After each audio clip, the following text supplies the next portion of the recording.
Many Magic the Gathering players wonder if Merfolk can actually keep up in Modern now that Fury's banned, and thanks to some sweet new additions like Tishana's Tidebinder and I guess Deeproot Pilgrimage, and that's what we're going to find out today.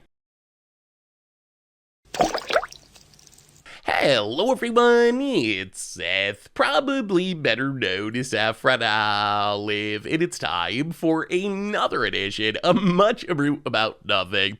So you probably know that Modern had some really big bannings just a little while ago.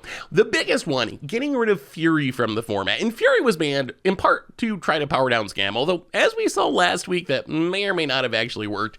But the other reason to get rid of Fury is it just pushed creature decks out of the format because it's such a powerful removal effect. So how do you figure out if banning Fury actually worked? The answer is, if Merfolk can actually win some games in Modern, then creature decks can probably compete in a post-Fury world. So today we're heading to Modern to play some Merfolk, in part because Fury's banned, and in part because Merfolk got a couple of really sweet new additions in Lost Caverns of Ixalan, including one card that I trashed really hard during spoiler season, and I want to see if maybe I was wrong about it. So let's talk Merfolk, what they're trying to do, jump into a Modern League, see them in action. So what is Merfolk's competitive advantage? And the answer is, Merfolk is all about the lords. They have so many good lords that they're actually cutting back on OG Lord of Atlantis. Fildain Hexcatcher, a lord that can also turn our Merfolk into spell-piercy force spikes by sacrificing them. Master of Pearl Trident, Lord of Atlantis, pump our Merfolk, give them Island Walk. So what our deck really wants to do is play a bunch of Merfolk, pump them with lords, and just smash our opponent to death.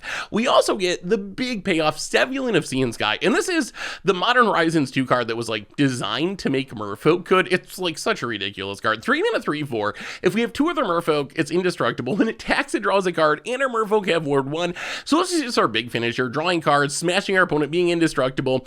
We also have this weird kind of mana denial plan. So we mentioned earlier our Island Walk lords being some of our best cards. The thing is, not every deck is going to naturally have an island, so we have Tide Shaper, which we can kick for 2 mana altogether to turn one of our opponent's lands into an island. And so that lets us just swing in with our team if we have an Island Walk lord, deal a ton of damage. And then Rishadan Dockhand is basically Rishadan Port on a creature on a 1/2 Island Walking body. So we can pay 1 and tap it to tap a land. So we do sometimes use this as mana denial. It also combos with one of our new cards we'll get to in a minute. Our last Merfolk are our removal Merfolk. Harbinger of Tides just bounces a tap creature. Our big new addition, Tishana's Tidebinder, is a ridiculous card. 3 mana 3/2 flash that stifles something essentially with its ETB. And if it stifles a creature, artifact, or planeswalker, it loses all their abilities. This card is really powerful. We can use it to get our opponent's fetch lands. We can shut down One Rings. It's a ridiculous, disruptive card. Our other big new addition, and this is a card that I really trashed during spoiler season, and I'm still not sold on, but I want to give it a fair shot because I know a lot of Merfolk players are really high on this card. I think this card looks close to unplayable, but that's Deeproot Pilgrimage. So 2 mana enchantment that when one or more non-token Merfolk we control become tapped, we make a 1/1 blue Merfolk creature with hexproof.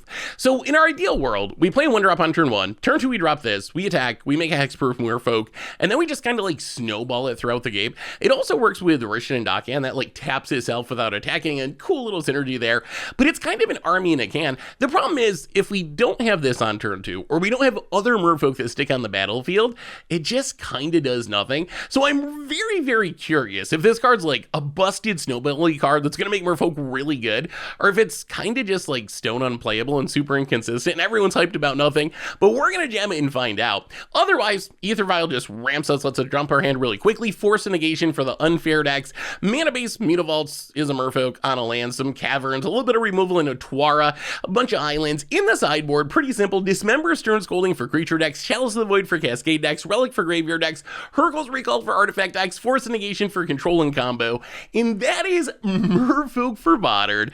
That's our Much Abrew deck for this week. So let's jump into a league and see.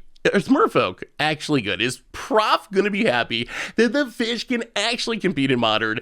Let's find out. Thanks for watching, everyone. I hope you enjoy it, and I'll be back in a bit for the wrap up. Need some Magic cards? Well, you can snag them from our sponsor, Card Kingdom, over at cardkingdom.com/mtggoldfish. We've got new tokens and playmats, and you can even get the tokens signed if you want. Check them all out over at mtggoldfishmerch.com. We are trying to find out if Merfolk have what it takes to to actually keep up in Modern now, our Merfolk a real deck for the first time in, my god, many moons. Thanks to Fury being banned and also some new additions. Some Tishana Timebinder action. Demolition Field, interesting. So maybe like Eldrazi Tron? Well, let's take up our Ether Vial.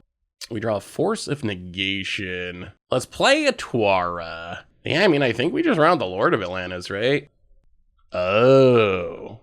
Okay. Cycle's a Troll. Is our opponent like a Coffers deck? Well, that probably means our opponent's gonna have a lot of removal. Fatal Push the Lord of Atlantis. All right. This is a matchup where Deep-Root Pilgrimage might actually do something. Like, being able to tap down on Coffers with Dockhand would be sweet. All right, well, Vial going up to 2. We draw a Sevulin. Well, get in with the Dockhand. Hit ya. I don't think we can run out the Sevulin yet. I think we actually just pass and leave up the Force of Negation. Opponent. If they're playing these trolls, they gotta be playing Reanimation, right? Like, that's kind of the gimmick of the troll. Opponent going to Thoughtseize. Well, I think that's actually going to be worth Force of Negationing because we really need the Sevulin. Passes. Yeah, I mean, our game plan basically is Sevulin. We draw Tidebinder, which is nice. The world's slowest clock hits you for 1 past the turn. Cling to Dust on the Force of Negation. Sure. So in theory, we get to put Sevulin into play. There's the Coffers, but it's not doing much yet. Ether Vial. Put Sevulin into play. Opponent.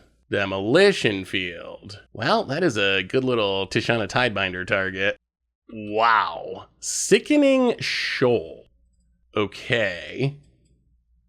So our opponent exiled a Shieldred from their hand. Oh, but they killed our Sevulin. We really needed that Sevulin. Okay, no. We draw an island. Well, play the island. Fire up the Mutavault.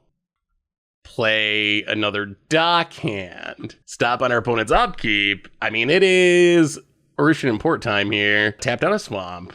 That Sickening Shoal was brutal. Sickening. It was sickening. Opponent finds another swamp. Has 3 mana thanks to Coffers. Opponent passes. Well, Vial staying on 3. Can we somehow tempo our opponent out? So we get to stop him from going huge because we can tap the Coffers. Yeah, let's kick a Tideshaper. Hit the Coffers. Turn it into an island. Hit you with a Tidebinder. Opponent has an Orcish Bowmaster.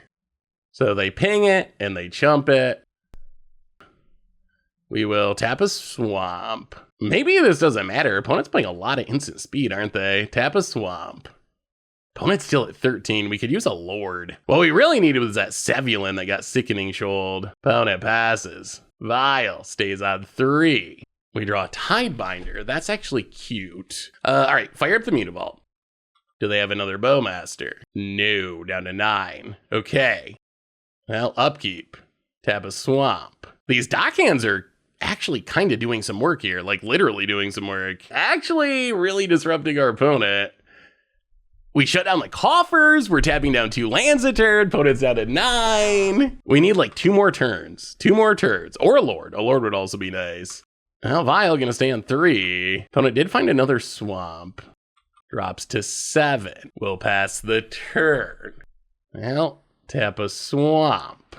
Opponent floats a mana. Tap a Coffers. Just in case. The problem would be, so if we don't tap the Coffers, they could theoretically kill the Tideshaper. Ooh, the 1 ring. I think this is fine, right? Because we got Tidebinder. Gonna put a trigger on the stack.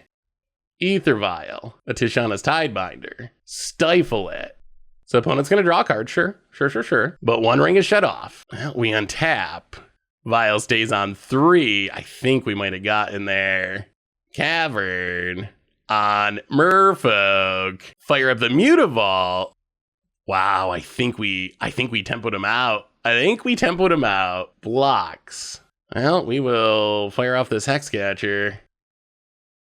Oh, got him. Oh, that was a nice Merfolk win. That was a nice Merfolk win. I mean, I guess that's basically our game plan is to do that. Maybe we bring in like 1 more Force of Negation. This could actually be a matchup where Deep Root Pilgrimage, if it's not this matchup, then what matchup is it? But I feel like this has gotta be about as good as it gets for Pilgrimage. Yeah, I think we want another force. They got One Rings. They probably have Karns, maybe Invoke Despairs. Tideshaper's actually good.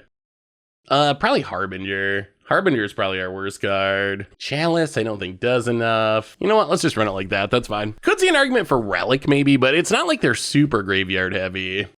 A lot of good cards, but I think we got a mulligan. Stack gets a lot of weird draws. I will admit. Well, all right.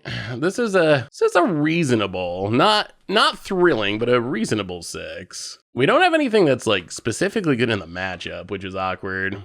And even more lands. Well, land in Dockhand, go.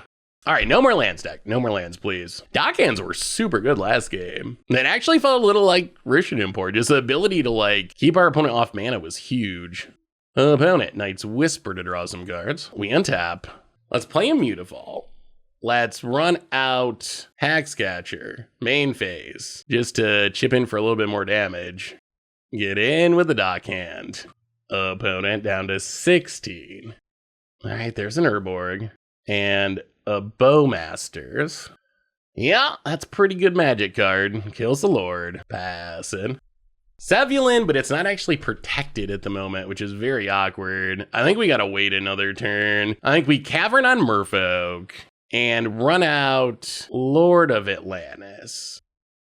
I mean, I guess we just attack. I don't think there's much of a reason to tap down a land right now. All right, March of Wretched Sorrows, pitching. Wow, I have so much free removal. Pitching a Sickening Shoal. Well, I imagine this means the One Ring's about to hit, with our opponent so aggressively throwing away cards. Or Cabal Coffers. Okay, or Karn. Yeah, that also is very good. Karn. Still legal in Modern. Not in Pioneer anymore, thankfully. I could definitely see Karn getting banned in Modern eventually. It's just such a horrible Magic card. Well, play an Island. Boom, boom. I think we're about dead, though, honestly. Like, once they play this Ensnaring Bridge, like, I think we just scoop it up.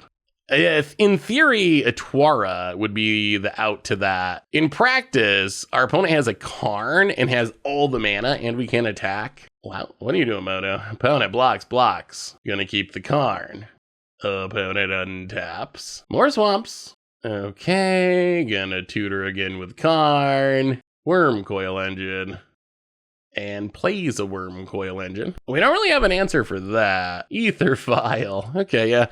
Yeah, our Ether Vial does not beat that Worm Coil. Well, that went a lot worse than game 1. Game 1 went pretty good. Well, run it back. We're on the play. Can we ever just get this, like, 1-drop Deep Root Pilgrimage draw? This is it. This is the test. We've been wanting to actually, do we even do it? Tideshaper actually has value. Tideshaper might have too much value to just run it out here to try to trigger Deep Root Pilgrimage. Well, Cavern on Merfolk.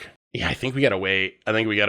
It's awkward, but I think it's necessary. Like, being able to stop at Coffers or whatever just has so much value. Opponent Thought Seizes. So we wouldn't have been able to do it anyway. Let's see if our opponent respects Deep Root Pilgrimage. They respect the Tideshaper. Well, play a Boro. Actually, I think we played Dockhand. The problem with just passing and running out Hexcatcher is it gets super hard sniped by Bowmaster. Dockhand's better against Bowmaster. We draw a Mutavault. Well, we'll play the Mutavault. We will play a Deep Root Pilgrimage. So this is kind of a combo, right? We can Dockhand to tap a land and also make a Merfolk. Well, we will tap down the Swamp. Make a Hexproof Merfolk. All right, they cycle a Troll, sure. This is Pilgrimage. We're finally seeing Pilgrimage. We're finally seeing it. Is this the matchup where it actually does work? All right, opponent passes. We draw a Sevulin. Oh, the real question is, what do we play? I think we're going to play a Twara. We're going to actually, let's go to combat.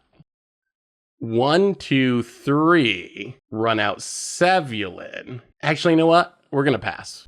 Do we Sevulin? We do technically have hexproof, right? Or indestructible, rather. I think it's worth it. 1, 2, 3. Let's run out Sevulin. We're gonna do it. The other options pass and play a Hexcatcher. But I think this is just better because we use our mana more effectively. If we play Hexcatcher, we still want to activate Dockhand. All right, there's a Bowmaster, but it's not going to do a ton. We get pinged for 1. I mean, I guess it does make the Sevulin a little bit worse, but all right, opponent passing. We will tap a swamp, make a hexproof Merfolk. Opponent finds an Urborg. No coffers, though. Passing. I mean, we're building up a nice little board. Well, Cavern on Merfolk. Yeah, I think we attack here. Like, they grow their Orc army, but I think that's fine. So, Pilgrimage triggers. Makes a Merfolk. Sevulin triggers. We draw Tide Shaper. Bowmasters triggers. Grows the Orc. Opponent's going to try blocking. Well, we will. I mean, I think we just go for it. Run out a Hexcatcher? Run out a second Hexcatcher? So our token trades up, gets rid of the Orc. Opponent drops to 9. I mean, opponent needs something really huge here. Opponent going to blow up a cavern, get a swamp. Sure. We grab an... This might actually be the Deeproot Pilgrimage win. We might actually really be seeing the Deeproot Pilgrimage win. So we will tap down a land with the Dockhand. I mean, Pilgrimage has been very impressive this game. All right, if our opponent has coffers, they might be in business. Okay, what does Karn get? Maybe some sort of like engineered explosives effect? All right, engineered explosives on 0. So they can crack this to kill the tokens. So tokens down for now. Passing. So if we fire up the Mutavault, they're going to have 2 blockers. They block here, they block here. It's not actually lethal. It's not lethal, but it's still got to be worth it, right? Let's Tide Shaper with Kicker. Actually, let's use our Cavern mana. 1, 2, Tide Shaper with Kicker. Get rid of the coffers. Fire up a Mutavault. So we don't win, right? If we attack like this. Oh, opponent's giving us the GGs. I don't think we have lethal though. Because if we attack with Sevulin, we draw a card, which makes an Orc army to chump block. If we don't attack with Sevulin, our opponent blocks here 3, 4, 5, 6, 7. Yeah, I don't actually think we have lethal here. So you attack Karn, everything else face. Yeah, I mean, this is what we got. Big attack. So we draw a card. It's an island. Trigger the Bowmasters. Oh, all right. Why did our opponent take 0 damage? Okay, well, Dockhand, go. Do we attack everything at Karn? Do you have another coffers? All right, opponent scoops it up anyway. I mean, really, it wouldn't have made a difference. I don't know what happened there. Do we actually send everything at Karn? Let me look back in the chat. It doesn't actually say in the chat. I don't know why our opponent didn't lose any life. Like what I thought we did, and maybe as you watch it back, maybe I misclicked somehow. I thought we attacked Dockhand at Karn to get rid of it. Everything else at our opponent. But for some reason, the Karn died. Opponent take 0 damage. Our opponent Bowmastered, but targeted a creature with ward, so they couldn't pay, so they didn't get the blocker. Kind of a weird ending, but we actually got to see it. This is the card we've been most interested in, this Deeproot Pilgrimage. Is it actually good enough? Is it relevant? In this game, it really was. This game, we really got to see Deeproot Pilgrimage. And we said that during sideboarding. We were talking about it. Like, if there was ever a matchup where this card's going to really shine, it's going to be a matchup like this. And we got to see, like, the synergies with the Dockhands, like, being able to tap to make multiple tokens. So, in this context, at least, Deeproot Pilgrimage was probably the best card in our deck, at least one of them. Well, it's nice to know that that can happen because I still haven't been convinced, but that was a really good game. We're trying to figure out if Merfolk are actually good now somehow. I mean, no more Fury to wreck the Merfolk. Merfolk. No more Furies. Plus, got some upgrades. Got some Tishana Tidebinder action, which is pretty sweet. This hand's interesting. Being on the play, if our opponent's not a blue deck, we can kind of be like mono blue land destruction, I think. Hopefully our opponent's not on islands. Bloodstained Mire, crack that. Come on, opponent, you gotta crack. Oh, not gonna crack, okay. Awkward. I like that draw though. Well, let's go to combat. We either attack and flash in the Lord, Or we just, you know what? Let's just attack and not flash in the Lord. We need to get down the Lord, right? There was some thought of like, should we just leave up Dockhand because they're going to crack end step. But if we leave up Dockhand, they can just wait and crack main phase anyway. So I think it makes more sense to just get in. Okay, Stomping Ground, untapped, Lightning Bolt, sure. Steam Vents for our opponent, untapped. Ren and 6. This is brutal, but I think we actually have to force this. I think we gotta force it. Then we can run in the Hexcatcher. And then we can kick a Tide Shaper. Hopefully our opponent's hand was based on getting things back with that red. Okay, they're gonna bolt the Lord. Land. Force. All right, well, I mean, opponent. You are now officially a mono blue deck. Get in and hit ya. Unfortunately, our opponent's already fired off 2 bolts, but... Oh, they find a Dwarven Mine, okay. Lord, maybe? Deeproot Pilgrimage. Well, okay. Deeproot Pilgrimage. Oh, we either need a Lord or we need 2 more turns. Thankfully, our opponent is far away from having enough red sources to do their thing. Fable of the Mirror Breaker. Oh, you know what? I think we do it. I think we do it. Force it. If we draw Lord here, we win immediately. Island. Okay. All right, get and hit ya. And opponent scoops it up. Merfolk. That worked really well. Surprisingly well. All right, so we know what our opponent's up to. They are Indomitable Creativity. So we want the Force. The rest of our sideboard doesn't do anything though, does it? Not really. We'll go down 1 Pilgrimage. Pilgrimage did a little work that game too. So what do we have in this game? Force is good. Tidebinder can be okay. Hexcatcher has some value. Tide Shaper was actually effective that game. The double Tide Shaper actually did what we needed it to do somehow. My hat's like falling off. Our hat has recovered. Well, this hand, a little awkward. No blue mana. All right, this hand we can keep. We'll put I guess, Harbinger to the bottom. This hand does not have a very fast clock, though. And passes. Well, okay. Land on Merfolk. If our opponent just fires off a Ren in 6 here, it's pretty annoying. We once again might need to counter it. Like, I don't think we can let the Ren resolve. The problem is if we force the Ren, then our opponent's free to Indomitable Creativity. All right, maybe they're just preordaining. 2 to the bottom. Finds an Arid Mesa. Opponent passes. Etwara. Well, Cavern on Merfolk. And we're just going to pass. Unfortunately, being on the draw, we can't Tidebinder this fetch land as much as we'd like to. I don't even know how good Tidebinder is here. Opponent, Bloodstained Mire. If they play Fable of the Mirror Breaker, do we play the Lord to counter it? Steam Vents. I think we do. I think we actually have to. Play the Hexcatcher. Sack the Hexcatcher. Counter the Fable. Passes. Well, play the Island. Pass the turn. So we have Tidebinder at the ready. It would be nice if we could, I mean, we'd even take a fetch land here. Teferi Time Raveler. Oh, yeah. Gonna get a little punished by not playing the Ottawa. Ooh, but opponent misses a land drop. Okay. Sevulin. Well, play a Twara, pass the turn. Opponent. Ooh, they draw a non-fetch land. That's actually awkward. Opponent passes. Another Tidebinder. Well, we are a flash deck now. We are officially a flash deck. Tishana Tidebinder Tron. Can it beat Indomitable Creativity? Opponent draws a card and passes. Ooh, Arid Mesa. Okay. Well, we draw an Ether Vial. I like the Ether Vial. Eventually, that can put a Sevulin into play. Little late. Would have been a lot better earlier, but opponent passes.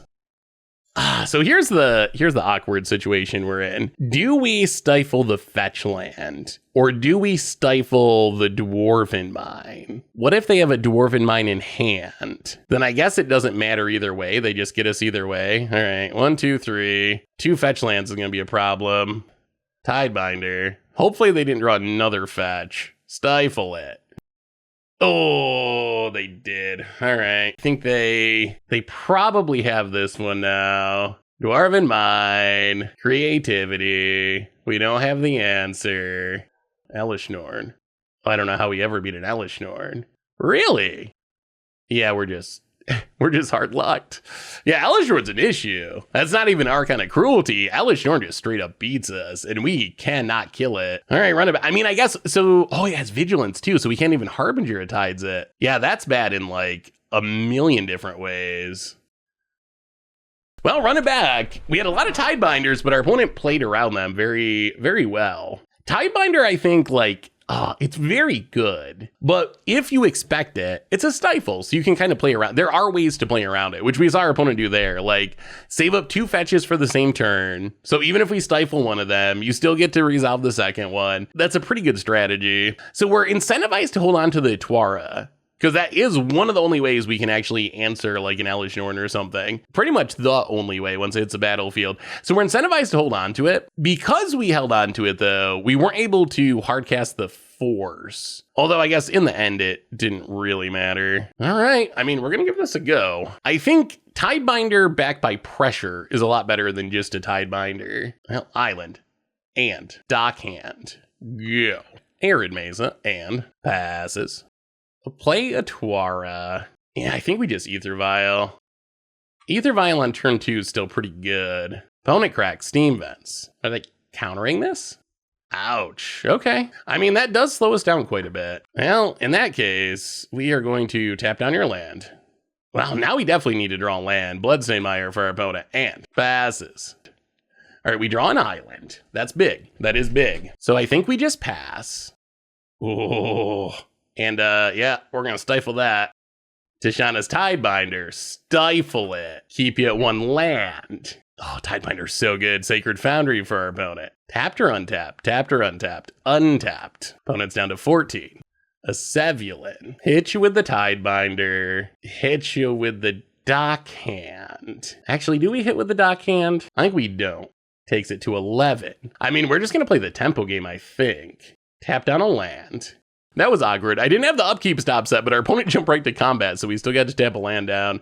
Arid Mesa for our opponent. Cracks it. Well, I guess this is as good a time as any to play a Hexcatcher. Untap down to 8. Well, in that case, I think we sack the Dockhand. Counter the red. Deeproot Pilgrimage. Well, we will kick a Tide Shaper. Putting our opponent off a mountain here means they can't Indomitable Creativity. They don't have enough mountains to creativity. Opponent's at 3. Can we hold for 1 more turn? We need 1 more attack with a Tidebinder and they scoop it up. Okay.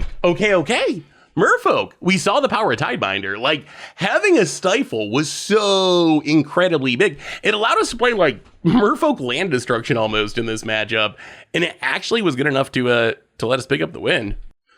Only 1 land is kind of awkward, really. Either trusting to draw a land or leaning on this vial. If we get Thought Seized, we might not cast a spell. On the other hand, if we draw a single land in our first 2 turns, this hand's kind of great. You know what? I think we keep it. I mean, if we draw a single land, we can play vial on turn 1. Turn 2, we can play either kick a Tide Shaper or Deeproot Pilgrimage and then start vialing things into play. We will see, but we do need to draw that 1 land. 1 land, 1 keep. I never learned. Opponent Steam Vents and passes. Well, turning lands into islands might not be at, ooh, Cavern Suite. Well, that's Cavern on Merfolk, and we're gonna run out this Ether Vial. I mean, I guess turning lands into islands can still be relevant. Opponent's playing Living End. Okay. Hopefully we draw Forced Negation. Actually, Tidebinder might be able to buy us a little bit of time. We will see. We're on the draw, though, which is unfortunate. Being on the draw means we might not have enough time. Well, take up the vial. We really want the Forced Negation. That's a big one. That is a big one. Another Tidebinder. Well, play a Mutavault, and we are going to kick a Tide Shaper. Go after the, I guess, the black source. Pass the turn. Oh, so what we need our opponent not to go off this turn. If they go off this turn, we lose. But in theory, Tishana's Tidebinder can counter the Cascade trigger. The problem is, since we're on the draw, and since we only have 2 lands, we just might not be fast enough. If our opponent just Cascades here, they certainly win. Untap land. Well, it looks like we're going to end up just too slow. Opponent's at 14. Is there any world where we can win this race? We have 2 turns? I don't think so. Well, we will vial in a Tide Shaper. Untap. I mean, now we're purely in race mode, but I don't think we can quite assemble lethal. We draw an island. So opponent's at 14. We can hit him to 12. We can hit him to 11 with the master. Oh, we actually have to do some math. Okay, so, well, we're definitely violating the master into play. So if we attack here, our opponent goes to 11. We can flash in a Tidebinder, which will hit for 4. So we'll have 1, 2, 3, 4, 5, 6, 7, 8, 9, 10. So it'll be 1 point of damage short. We could draw another Lord. The other option is we play Deeproot Pilgrimage. Well, I guess the other option is we fire up the Mutavault. We hit for 6. That doesn't do it. I guess that's our best bet. Opponent goes to 11. Pass the turn. If we were on the play, we would have had it. If we were on the play, we would have been fast enough. Opponent goes to combat. Opponent. Wait, do we lose right now? They pump each other. 8, 16, 17, 18, 19, 20, 21. Okay, so we need to flash in a Tidebinder. Stifle a trigger.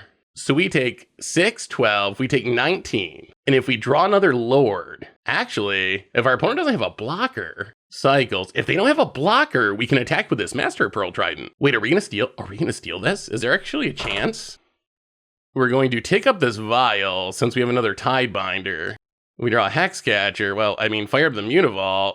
Swing with the crew. Opponent has something. Oh! Wait, no, this I think is okay. So they blow up the Mutavault. We get an island. However, this gives us some mana to flash in this Hexcatcher. Is this still lethal? It should still be Xaxes, right? Oh, wow! Wow. I can't believe we won that. Opponent had the dream too. That was Living End. On the play, 20 power, attacking on turn 3, coming into play to attack. And a Tidebinder to stifle the trigger was enough. Oh my goodness, I can't believe we won that. That's huge. That is huge. Because now we get to dig into our sideboard here.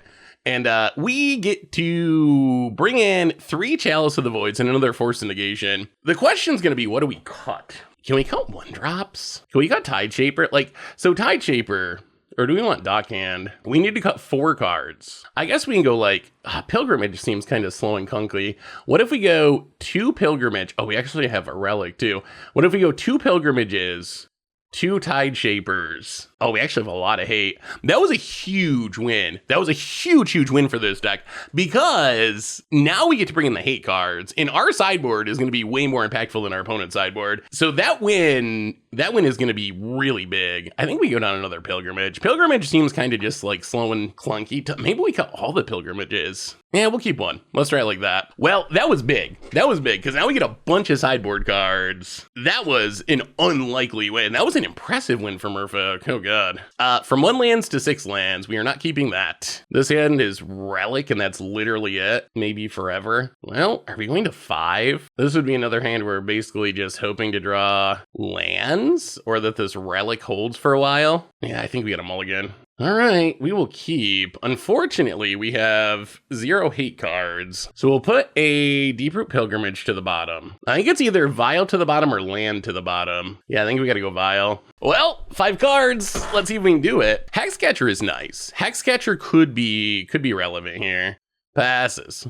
Well, we will play an island and pass the turn. Well, I mean, I guess we do really want one more land. For this Tidebinder at least. Cavern would be decent, although our opponent shouldn't have counters. I guess it doesn't matter. Well, let's see if they play around Hexcatcher. Opponent has a Grief. There goes our first line of defense. I imagine they take the Grief, but we'll see. Or the Hexcatcher, but we'll see. Okay, so we probably have 1 turn to draw something relevant. Opponent passes. Mutavault. Well, we'll play the Manamo. Well, this game, we're not going to have the option to race. Although if our opponent goes for it, I guess they just have Grief and... Oh, they're going to go on our upkeep, I guess. All right. So on our upkeep, they got to do it now or else we stifle it. So opponent gets back a Grief and an Oliphant. I mean, I guess this isn't the absolute end of the world, though, right? So we get back a Hexcatcher. Our opponent gets a Grief and an Oliphant. They get to take something from our hand, which I guess is probably going to be the... Okay, they go with Sevulin. Sure. Well, play the Mutavault, and I think we pass in Tidebinder here. Goes to combat. Attacks. Tidebinder. Wow. Okay. That's not good. Well, now we're definitely dead. Well, there is good news. The good news is our sideboard's still better than our opponent's sideboard, and we're going to be on the playing game number 3. Bad news is we are almost certainly dead here. Shardless Agent. This time they are not going to live again. Yeah, we just can't put enough power on the battlefield now to really do anything about it. Yep. Sure.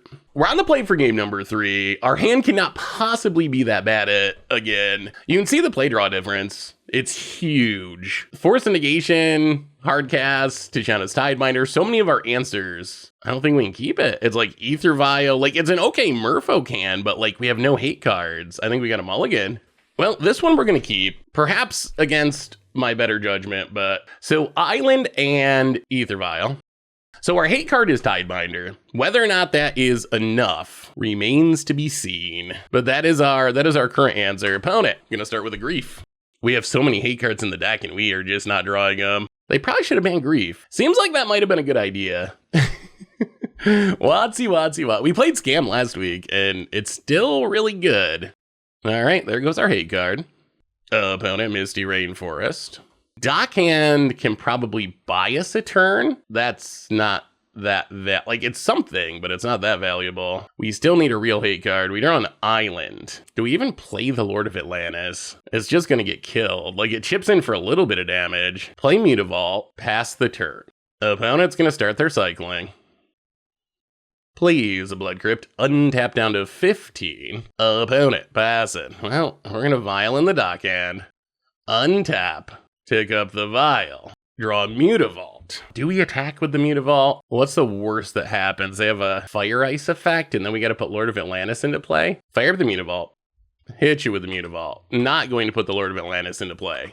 Stop on our opponent's upkeep. Play another Mutavault, pass the turn.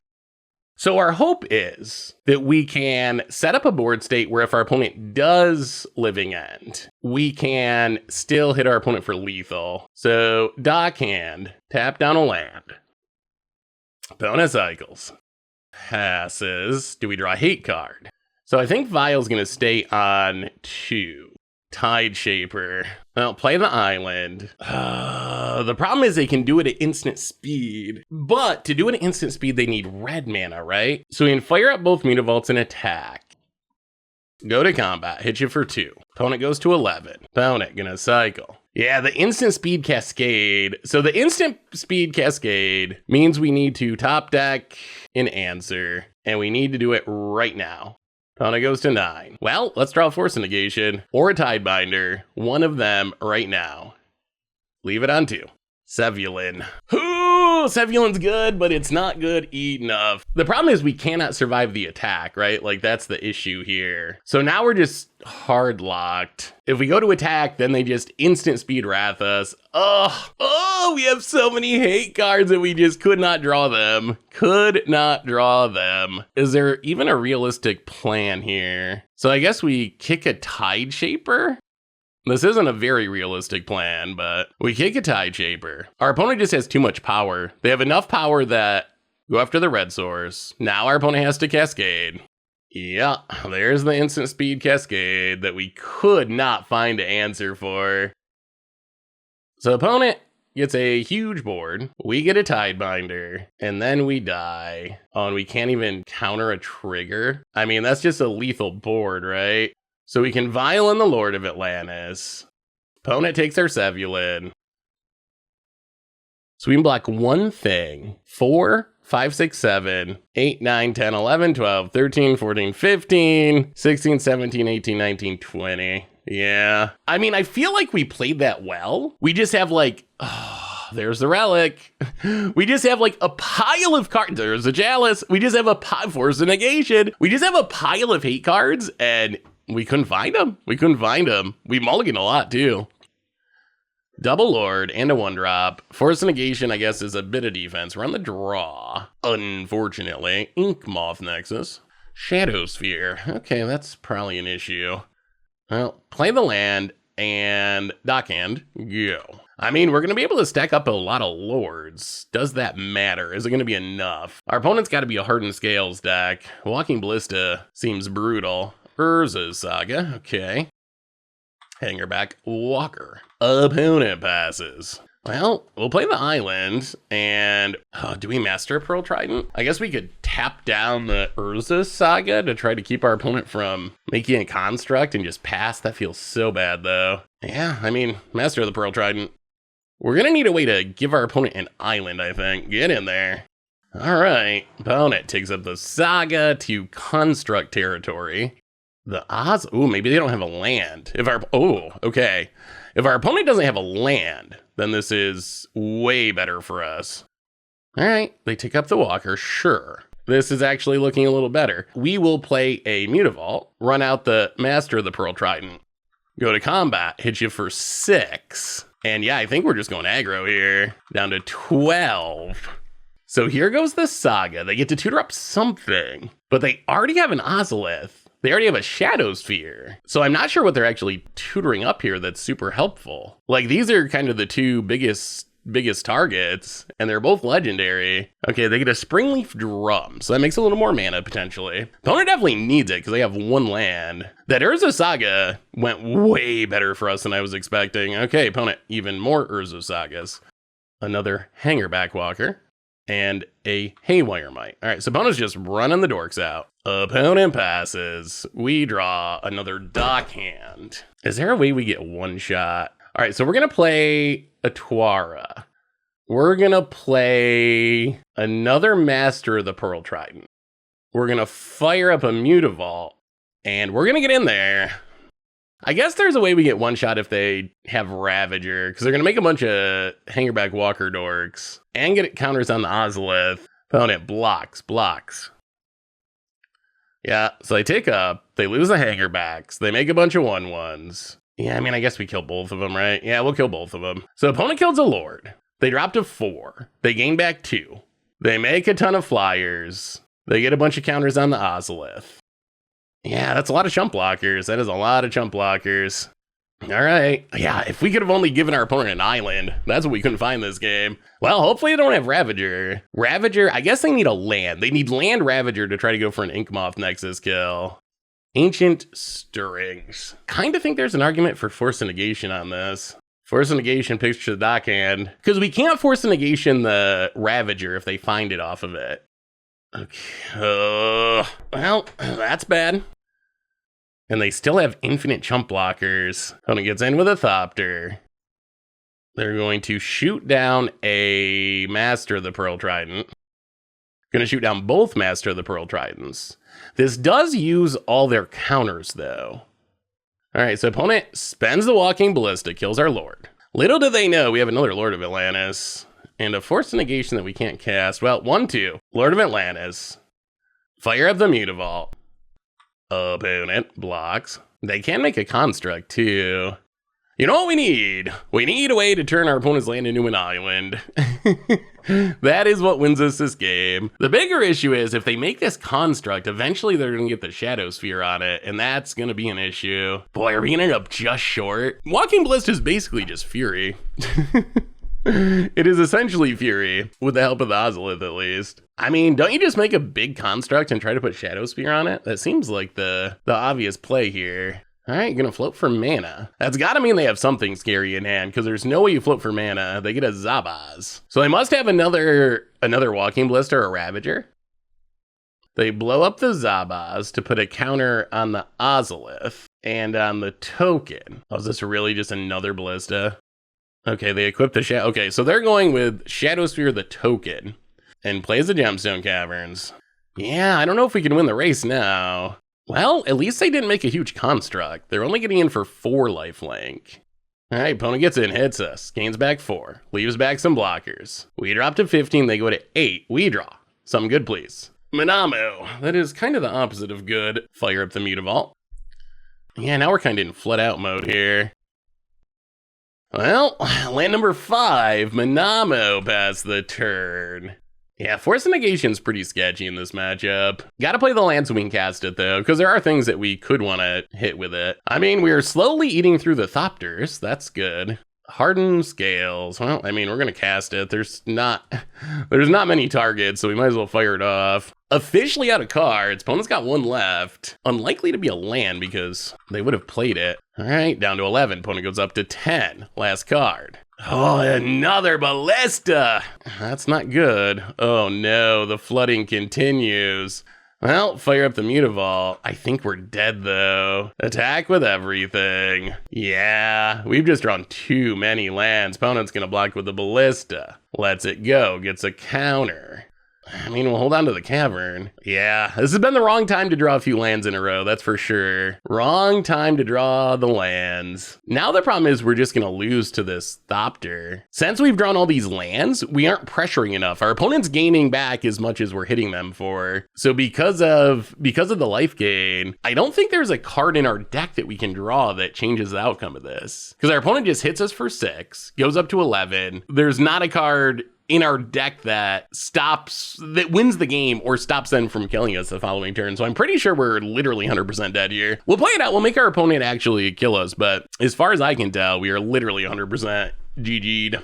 Yeah, kind of unfortunate. We're a 20 land deck. So 6 out of 14 is a pretty high percentage for a 20 land deck. Opponent, wow, okay. So I think this is a slight punt for our opponent. They did not attack in a way that gives them lethal. That's actually hilariously, I mean, if we're gonna keep flooding, that is the best land we could possibly draw here, hilariously. That gives us a shot, actually. That is, I kind of forgot that we were playing 2 Ottawas. That is the one card that could actually change this outcome. So I think we attack with everything. If our opponent wants to fire up Inkmoth and double block the Lord, we're kind of okay with that, I think. Okay, so opponent's just gonna chump the Mutavault. They drop to 7. I guess we need another Lord. So we can bounce the Thopter that has lifelink. Well, yeah, we will Ottawa. Bounce a lifelink Thopter. If we draw Lord, we have lethal right now. Wow, what a close game. That's actually relevant. That is relevant. Fire up the Mutavault. That's relevant because we can, worst case, we can stifle the Ozolith putting counters on things. Hit you to 1, pass the turn. Opponent untaps. If they go land equip to try to gain back some life, we just hide behind the Ozolith counters. Make it lose all of its abilities, and then swing for lethal. Are we gonna win this? That second Ottawa, Atwara came through. I literally thought we were drawing dead. I thought we had zero outs. But Ottawa number 2, wow, an opponent scoops it up. Well, I mean, obviously we got lucky, but I guess this validates all the never scoopers in chat. Like, we also did not scoop, and by not scooping, we were able to draw, like, literally, look at our deck list. That's the only card that's an out, right? Like, that is literally it. The only card that isn't out there is the second copy of Ottawa. Sometimes it's good to get lucky, that's for sure. So, and also good not to scoop, apparently. So Hurkyl's Recall is our best card in this matchup by about 1,000,000 miles. Stern Scolding does counter all of their stuff. That does pretty much counter all their stuff. What do we go down is the question. So I think we go down the Force of Negations. We're going to be on the draw. Maybe a couple Hex Catchers. So there's another matchup where I'm like, I don't know. I know I'm biased against Deeproot Pilgrimage because I don't think it's actually that strong. But maybe I'm too biased. We probably need at least some dismembers. Let's try something like that. I guess some trimming. We still have 25 creatures. All right, well, that was a unlikely winning game number 1. I will say this deck has played some interesting games. We got the Sevulin too. We haven't seen a Sevulin yet. Opponent Forest in. Haywire Might, sure. Well, Cavern on Merfolk. Opponent Urza Saga. Hits and hits us, sure. Down to 19. And a Patchy. All right, that is annoying.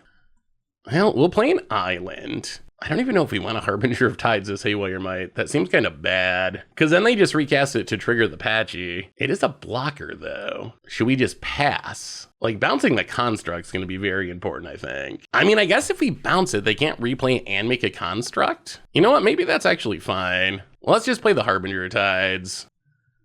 Bounce the Haywire Might. So this kind of works as a tempo play, right? So now, if our opponent wants to make the construct, they don't get to replay the Haywire Might. They don't get to attack with the Patchy. If they don't make the construct, then that's a win for us, because then they play things from hand and there's no construct. Another Patchy. Well, now the Haywire Might would be good. If they go land Haywire Might, double grow the Patchies. That's pretty good. If they don't have a land, they're kind of in an awkward position. Opponent. Wow, that worked out amazingly well for us. Well, we will play Minamo. I mean, I guess we just got to get down the Sevulin, right? Not currently indestructible, but if our opponent's going to kill it, it's going to get killed by... If our opponent's going to kill it, it's going to get killed by Dismember anyway, most likely.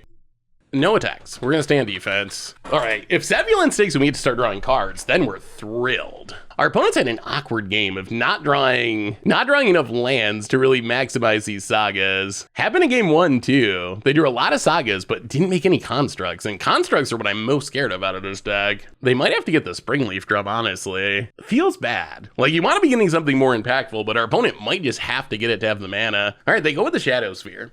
Ancient Stirring, stick in for, okay, no land, no land, no land. Oh, if they whiff on lands here, it's hilarious. All right, they find another saga. So they play the saga, presumably the Haywire Might, or I guess they could have the Dismember. If they're gonna Dismember, they gotta do it now. If they don't do it now, we can potentially Hexcatcher it. I guess they could also equip Shadow Sphere, but that doesn't seem great. I mean, long term it's great, but right now it's not that great. Haywire Might grows the dorks, grows the dorks. Sure. And Zabaz grows the dorks, grows the dorks. All right, well, game on. Goes to combat, gets in with a big Patchy. So we drop to 15. We untap. We draw a Hexcatcher. Kind of wanted to land. Well, go to combat, get in with Sevulin. Oh boy. Okay, that is a Hercules. That is a Hercules recall. That is almost a one-sided upheaval. Opponent takes the beats. Well, I think we have a brand new plan, which is we're just gonna pass the turn, see what our dear opponent feels like doing, and then at the end of their turn, there's a pretty good chance they are going to have no non-land permanents. Opponent 1/2 Hangerback Walker, an absolutely brutal Hercules recall. Well, I mean, that's why you put it in the sideboard. Opponent goes to combat. Opponent thinking they got some pressure going. Oh yeah, this is absurd. This is probably game, honestly. Yeah, I don't think there's any reason to even take the damage here. I think we just fire it off. We wanted to land, but we will accept our opponent having no non-lands. Opponent. And, oh, wow. All right, no scooping yet. Down to 2 lands, one which is about to sacrifice itself. Gonna do some discarding to hand size, and that was I mean, how do we lose from here? How do we lose at this point? We draw Dismember. Well, okay. In that case, I think we just run out a Hexcatcher. Go to combat, smack, you draw a card. Opponent, down to 10. Urza Saga goes away. Yeah, we have not seen a single construct, not a single one. It just doesn't matter at this point, though. Like, they have no permanents. They have 1 land. Stomping Grounds. Untap down to 8. Patchy returns. I mean, I guess they can just try to chump block their way through it for a minute. Replays the Shadow Sphere. Oh, they discarded the Haywire Might. Okay. And Hangerback Walker X0 just to grow the Patchy. And yeah, this feels like last gasp. Like, I know I'm gonna lose, so I might as well cast my cards. So opponent grows it to a 4/4. We draw a Tidebinder. If we dismember it, we win, right? I think we dismember it.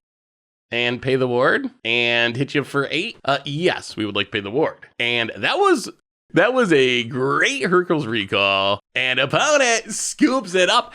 I mean, that felt pretty good. Merfolk felt pretty good there, I will say. The Hercules recall is hilarious. It's not going to do much in most matchups, but this is like the dream matchup. Not only do you get all the constructs from Urza Saga that our opponent never managed to make anyway, but you just get everything. You get them all. Like, pick them all up. That was so good.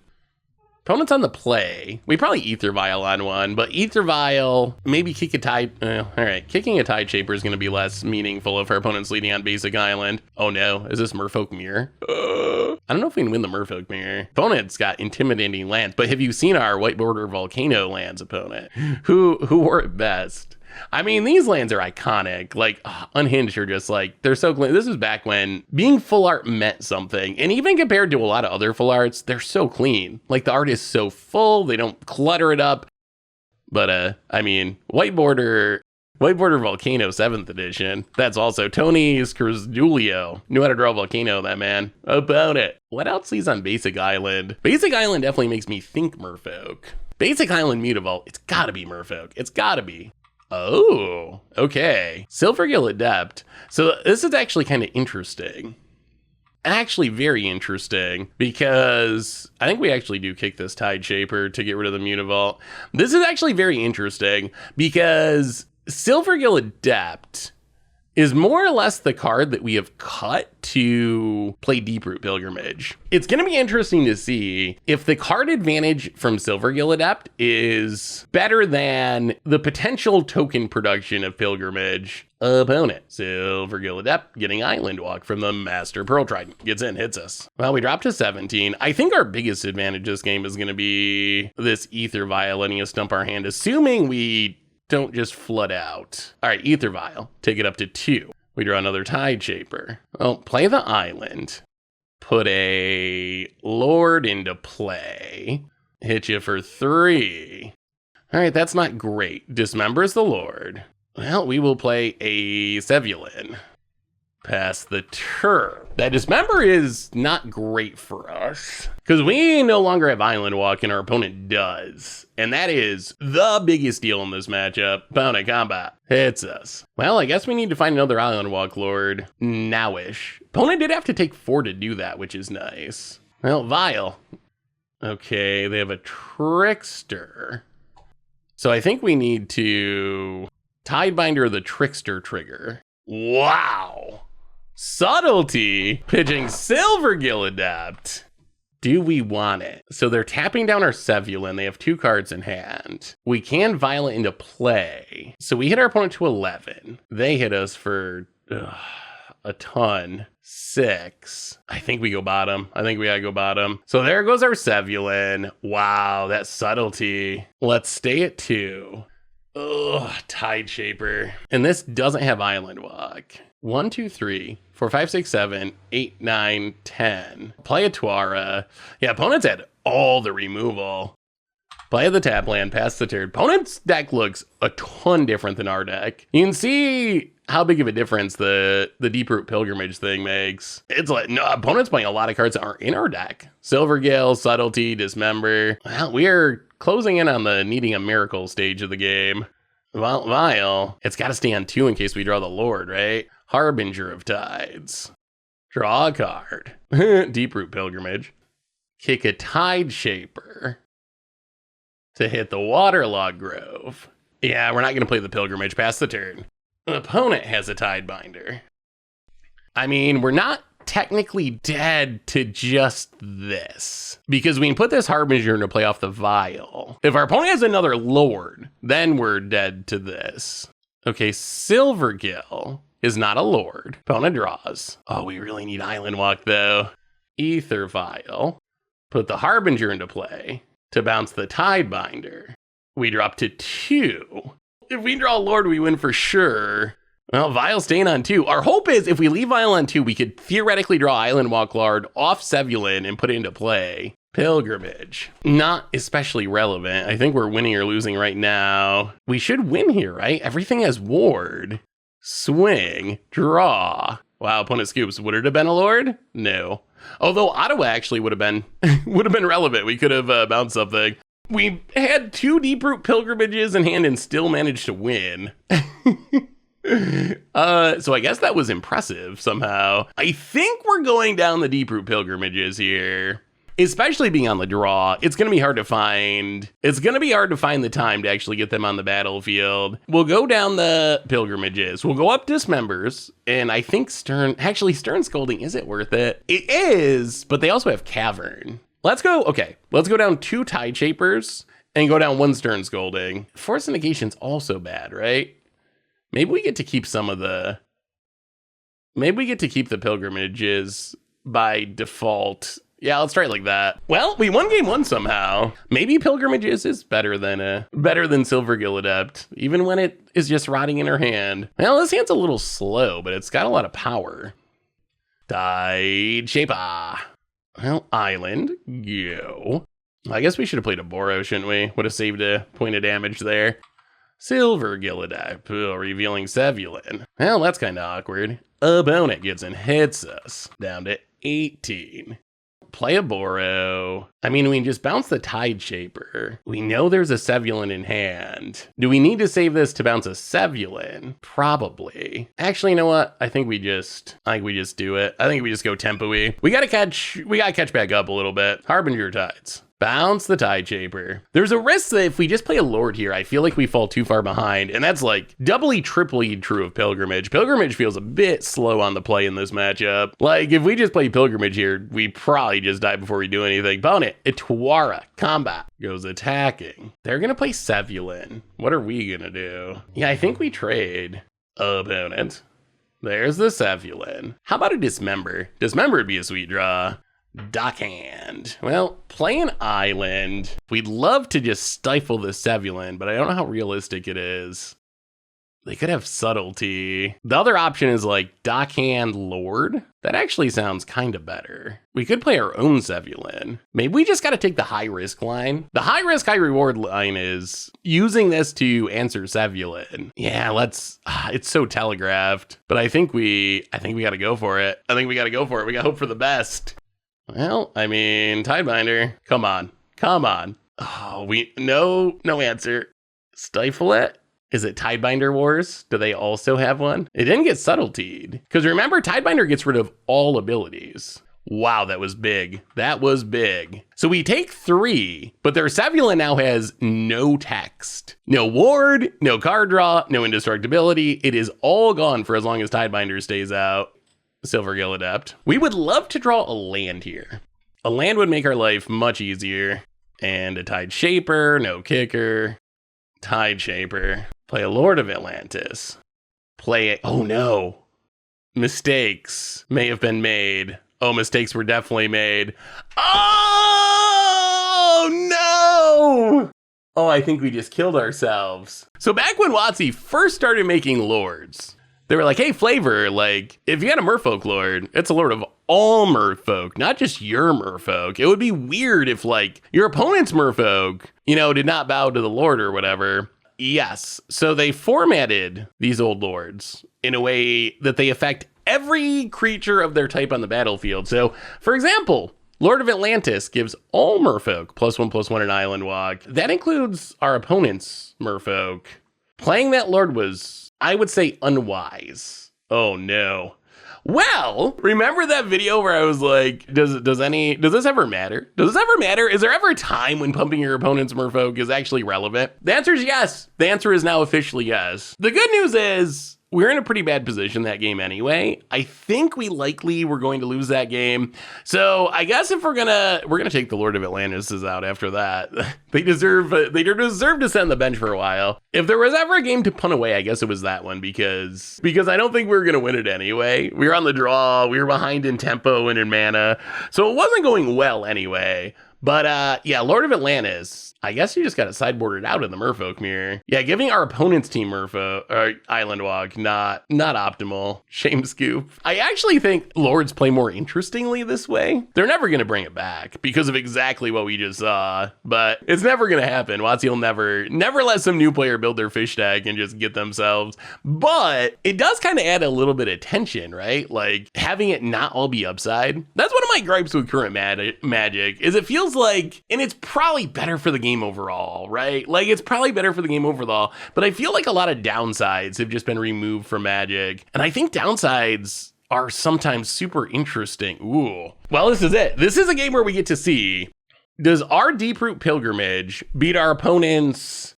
Silver Gill Adepts? That is the big trade-off. Opponent Cavern on Merfolk. Well, Stern Scolding looking a little bit worse. Not playing a 1-drop though. Well, we're going to play an island. We are going to play a Deeproot Pilgrimage. Wow. All right. They dismember the Dockhand. So I guess that's a downside of Pilgrimage. Well, we need to stop drawing lands and start drawing Merfolk that are cheap. There's a Silver Gill Adept revealing a Master of the Pearl Trident. This Dockhand was going to be important too because we could use it to tap the Cavern. So maybe we could turn on the Stern Scolding. Please not a land. Ugh. Ether Vial's essentially a land. Very, very close to a land. Well, I guess we just gotta pass. Oh, this is not looking good. Imagine if this Deep Root Pilgrimage was a 2-1 that drew us a card. Double Cavern. Yeah, maybe this turn Scolding was ambitious. Opponent goes to combat. I'm gonna get in with the Silvergill Adept. Down to 18.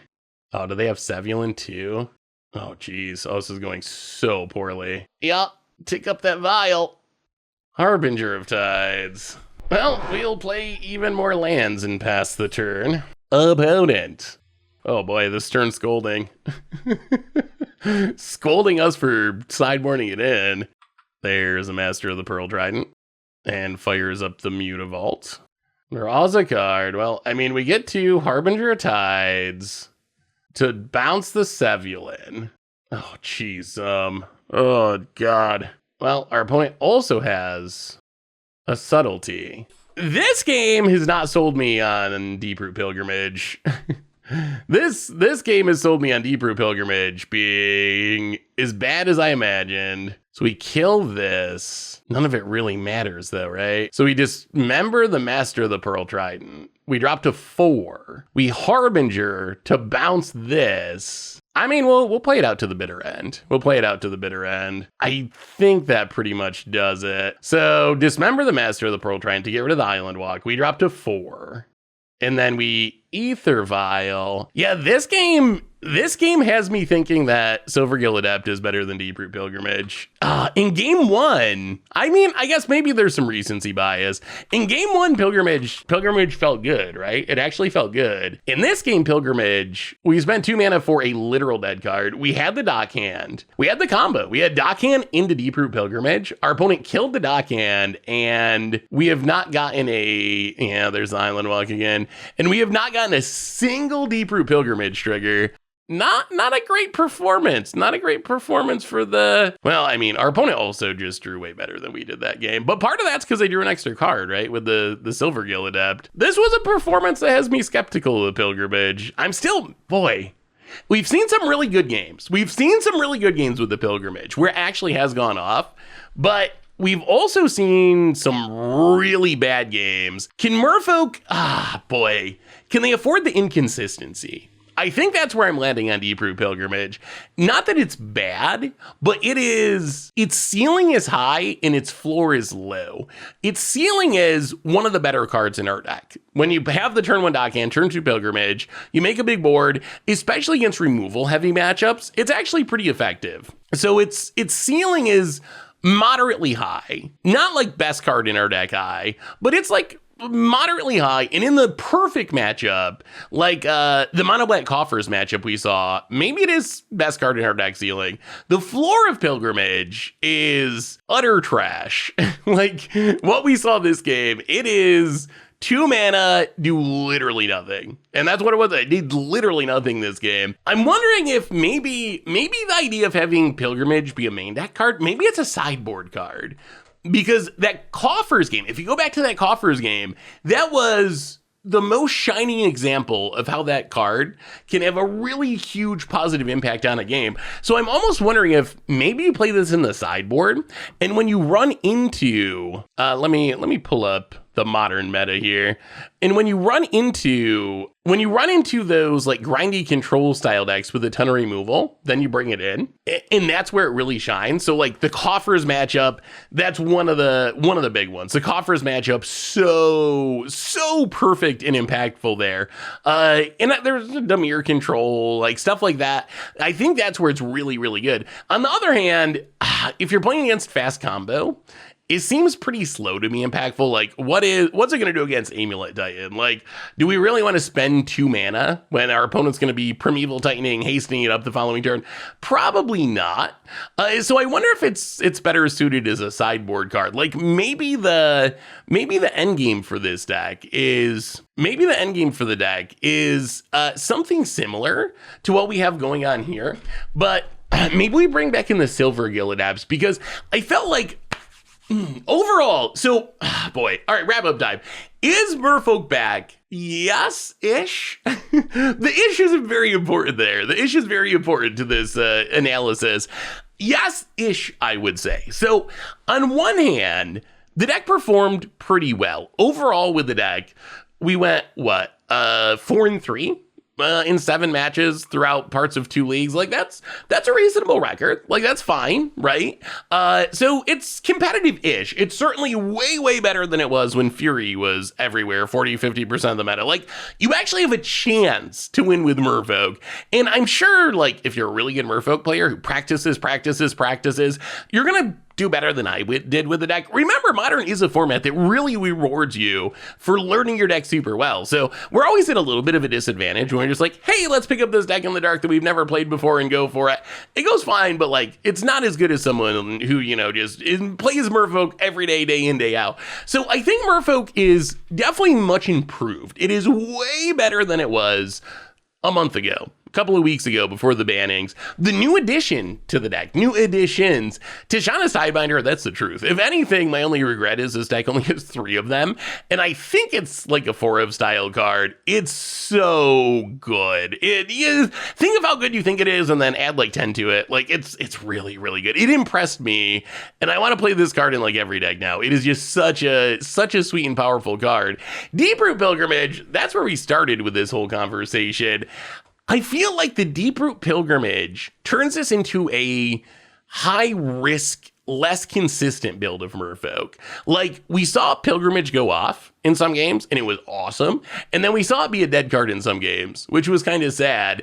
And because we're cutting Silvergill Adept, which is just a not super powerful, but very consistent card, just a 2/1 is going to draw us a card, find us another Merfolk. So by cutting a very consistent card for a high ceiling, low floor card like Deeproot Pilgrimage, a very inconsistent card, I think we ended up with a much less consistent build of Merfolk here, where our good games are really good, and we have these cool synergies of like Dockhand locking you with Tide Shapers and Pilgrimage to make a bunch of tokens, but then our bad games, like we had some flood out games, we had a lot of like not drawing enough land games, and Silvergill Adept is just like such a great smoothing things over card. Like if you got a few too many lands, well, maybe it'll draw you your Sevulin or a Lord. If you don't have enough lands, maybe it'll find you one of your lands. So I think I'm really missing the Silvergill Adept in the deck, and I'm wondering if the plan is these go over here,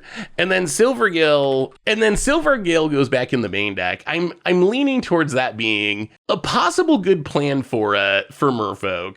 I think that's what I would try next without going like full sale rebuild. Do I not have Silvergills in my collection? Oh, there we go. So I think I would probably start something like this. Wait, where did they go? They just disappeared. We just saw them, Moto. What is going on, Moto? What is going on? Oh, I see. This jumped up to 20 somehow. Okay, there we go. So I think I would go with something like this. If I was just going to take this deck out through another league, I think I'm going Silvergill's back in the main deck. Sideboard, I don't know what exactly to cut. Maybe like, I guess just trimming probably. Maybe go like 3 Deeproot Pilgrimages. Go down like a Stern Scolding, a Dismember, like maybe a Chalice now. Like we've seen less Cascade at the top of the meta since Beanstalk was banned. It's still there, but the early results are like, it's not as prevalent, which I guess makes sense with one of the big Cascade decks being banned. So maybe you go something like this. And then in those, oh my God, my opponent's playing all the removal spells matchups, like we saw against Coffers, you can drop the Silvergill Adepts, or maybe you drop, I don't know, Dockhand. You really want Dockhand with the Pilgrimage, but maybe just drop the Silvergill Adepts and bring in the Deeproot Pilgrimages in those grindy matchups. So I'm thinking that might be how I would move forward with Merfolk. So incredibly impressed with Tishana's Tidebinder. Back and forth on Deeproot Pilgrimage. And overall, I think Merfolk definitely way better than it was before the bannings. I don't think it's a threat to be like the best deck in the format or anything, though. I think Merfolk, because of the changes, because of its new additions, and because of the metagame changes, I think we might see Merfolk emerge as like a solid second tier option. Whether or not they can climb all the way to the top of the meta, that's another question. And we also saw like Some other interesting possibilities, like in our opponent's Merfolk deck, they were playing Subtleties in the main deck, which is something we weren't playing. There's a question about, like, do you play Merfolk Trickster or Harbinger of Tides? What's better in that slot? Another really interesting idea, and this is something I kind of want to try at some point too, is just like full-on Merfolk tempo almost, where you play many fewer creatures, but instead you really focus on the Tishana's Tidebinder, Sevulin is your finisher, add in Tricksters, and cut back on even the Lords maybe, and try to play Merfolk like it's a flash deck almost. Like, what if you try to build Merfolk like tempo? You cut a bunch of this stuff, you add in like Archmage's Charm, add in maybe Literal Counterspell, have your deck be almost instant speed. Like, you can still have Hexcatcher as a Lord, right? Because that has flash, but you have like Harbinger of Tides can be played at instant speed, Trickster instant speed, Sevulin, Tishana's Sidebinder instant speed, Valerian Hexcatcher, and then rather than trying to be like, okay, I'm going to flood the board with Lords and beat you down quickly, be more like, I'm going to disrupt you a lot. I'm going to draw cards with my Sevulin, I'm going to counter a bunch of your stuff and beat you more slowly. So I think that's another really interesting possibility. So all this to say, I'm actually kind of hyped about Merfolk. Our deck today, medium, really good games, really bad games, but there's a lot of potential because Tishana's Sidebinder is a really, really powerful card, and Deeproot Pilgrimage is at least an interesting card. I'm still not sure how powerful it is overall. It hasn't completely won me over, but I will admit we did have some really good games with it, and also some games where it was like the worst card in our deck. But anyway, that's Modern Merfolk. That's been our deck for today. Thanks for watching, everyone. I hope you enjoyed it, and I will talk to you soon.